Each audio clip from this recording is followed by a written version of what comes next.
संसद का मॉनसून सत्र एक बार फिर हंगामेदार रहा। लोकसभा राज्यसभा में कई मुद्दों को लेकर विपक्ष और सरकार के बीच लगातार टकराव देखने को मिला। हंगामे के कारण दोनों सदनों की कार्यवाही कई बार रोकनी पड़ी। आखिरकार 13 अगस्त 2026 को संसद का मॉनसून सत्र समाप्त हो गया। सत्र खत्म होने के बाद संसदीय कार्य मंत्री किरण रिजिजू ने प्रेस कॉन्फ्रेंस की। उन्होंने मॉनसून सत्र के कामकाज की जानकारी दी। रिजिजू के अनुसार इस सत्र में कुल 12 बिल पास किए गए, लेकिन इनमें से केवल एक बिल पर सदन में चर्चा हो सकी। बाकी बिलों को लेकर पर्याप्त जानकारी नहीं हो पाई। संसद में किसी बिल पर चर्चा का मतलब यह है कि संसद उस बिल के बारे में अपनी राय रखते हैं। वह बिल के फायदे, नुकसान और उसमें बदलाव की शुरुआत पर बात करते हैं। इसके बाद बिल को आगे की प्रक्रिया के लिए भेजा जाता है। इस बार विपक्ष लगातार अलग अलग मुद्दों को लेकर सरकार से जवाब मांगता रहा। वहीं सरकार का कहना था कि संसद को अपना काम करने देना चाहिए। दोनों पक्षों के बीच विवाद के कारण सदन की कार्यवाही कई बार बाधित हुई। हंगामे का असर संसद के कामकाज पर भी पड़ा। कई बार सांसदों के विरोध और नारेबाजी के कारण सदन की कार्यवाही स्थगित करनी पड़ी। इससे देखिए कई महत्वपूर्ण मुद्दों पर चर्चा का समय कम हो गया। गुरुवार को भी संसद में हंगामा देखने को मिला। इसके बाद लोकसभा और राज्यसभा की कार्यवाही अनिश्चितकाल के लिए स्थगित करनी पड़ी। इसका मतलब यह है कि मॉनसून सत्र अब समाप्त हो गया है और सदन की अगली बैठक अगले सत्र में होगी।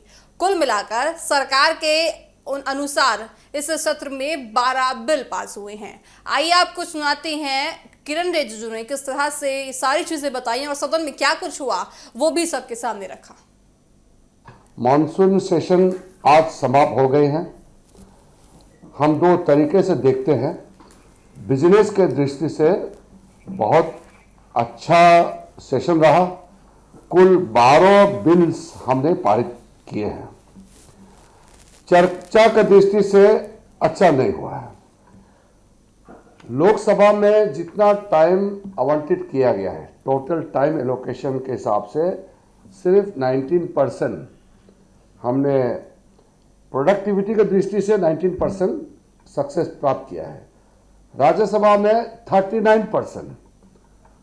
राज्यसभा में अपोजिशन पार्टी हंगामा करके कभी कभी वॉकआउट भी करते थे, तो बाकी मेजॉरिटी पार्टीज एनडीए के और कुछ अपोजिशन पार्टी के एमपीज ने डिबेट डिस्कशन में हिस्सा लिया। तो राज्यसभा का टोटल प्रोडक्टिविटी मॉनसून सेशन का 39%, लोकसभा का 19%।